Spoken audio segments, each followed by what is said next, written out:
गुजरात में मानसून के छठे स्पेल की धुआंधार एंट्री। मूसलाधार बारिश के बाद गुजरात की सड़कें, गली मोहल्ले दरिया का मंजर पेश करने लगी।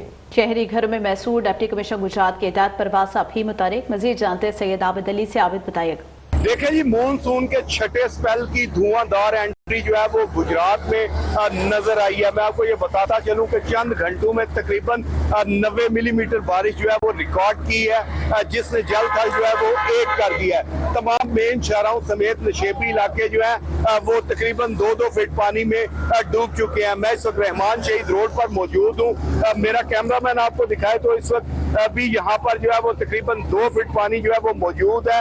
अगर जेल चौक की बात की जाए, अलीपुरा रोड की बात की जाए, ख्वाजगान रोड की बात की जाए, बिम्बर रोड की बात की जाए, सेशन रोड की बात की जाए, तो वहां पर भी जो है वो हर तरफ पानी ही पानी जो है वो नजर आ रहा है। लोगों को शदीद मुश्किलात का सामना है। लोगों की गाड़ियां, मोटरसाइकिलें जो है वो इस पानी में जो है वो बंद होती नजर आ रही है। लोग जो है उनकी मामूलात जिंदगी जो है वो इंतहाई मुश्किल हो चुकी है, क्योंकि मेन शहरों समेत नशेबी इलाकों में भी पानी मौजूद है। लोगों का इस पानी में से गुजरना जो है वो इंतहाई मुहाल नजर आता है। अब बारिश थमने के बाद डिप्टी कमिश्नर गुजरात की हदायत पर वासा की टीमें जो है वो कशान हफीज भट्ट की जेर निगरानी जो है वो मुतहरक नजर आई है। बारिश को थमे हुए 5 घंटे हो चुके हैं। पानी की सतह जो है वो काफी हद तक कम होती हुई नजर आई है, लेकिन पानी अभी तक जो है वो उसकी निकासी मुमकिन नहीं हो सकी। लोगों का कहना यह है कि डिप्टी कमिश्नर गुजरात जो है वो इसका नोटिस लें, वासा की टीमों को